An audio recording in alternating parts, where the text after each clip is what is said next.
Hello বন্ধুরা, তোমরা কেমন আছো? আজ একটা নতুন রেসিপি নিয়ে তোমাদের কাছে আমরা এলাম। আজ এই রেসিপিটা সম্পূর্ণ মা বানিয়েছিল। মার শরীরটা অল্প খারাপ লাগাতে এই ভয়েস খাবারটা আমিই দিচ্ছি। আজ মা বানিয়েছিল চানার ডালের পনির। চানা ডালের পনির বানানোর জন্য চানার ডালের সাথে রসুন আর কাঁচা লঙ্কা মা প্রথমে পেস্ট করে নিয়েছিল। তারপর কি করলো, সেই পেস্টটাকে নিয়ে নুন দিয়ে একটা রুমালের মধ্যে গিট্টু বানিয়ে নিল। তারপর একটি কড়াইয়ের মধ্যে মা জল দিয়ে দিয়েছিল। সেই জলটা গরম করার পর এই রুমালের গিঁঠিটা সেখানে দিয়ে দিল। তারপর ঢেকে দিল। ঢেকে দেওয়ার পর অনেক সময় হয়ে যাওয়ার পর কি হলো, সেটা পনিরের মতো একটা শেপ নিয়ে নিয়েছিল।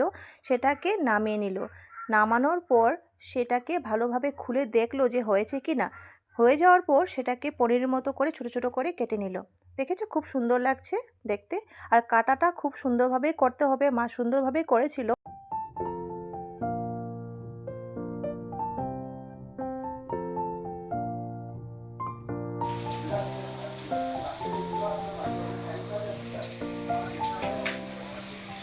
এদিকে মা বিন আর আলু দিয়ে ফ্রাই করে নিয়েছিল, সেটা আমার পাপা খাবে তার জন্য। ওদিকে মশলা বানানোর জন্য একটা বাটিতে লঙ্কা গুঁড়ো, হলুদ গুঁড়ো, নুন, কাঁচা লঙ্কা আর টমেটো, আদা কুচি এসব রেডি করে নিয়েছে। তার সাথে দই মিক্স করে নিয়েছিল আর জল মিক্স করে নিয়েছিল, জিরে গুঁড়ো দিয়েছিল।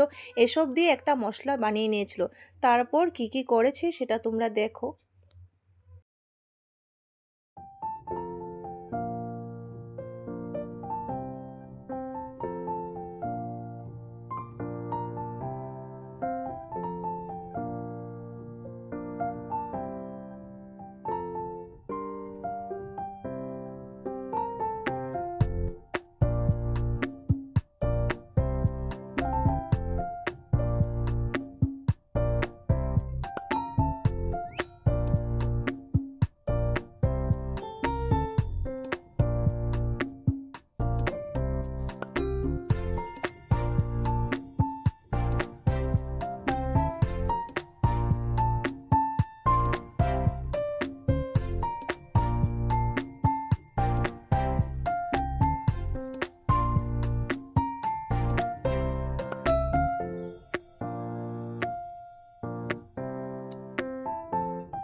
আমাদের শাহী ডাল পনির রেসিপিটা কেমন লাগলো তোমরা কমেন্ট করে জানিও।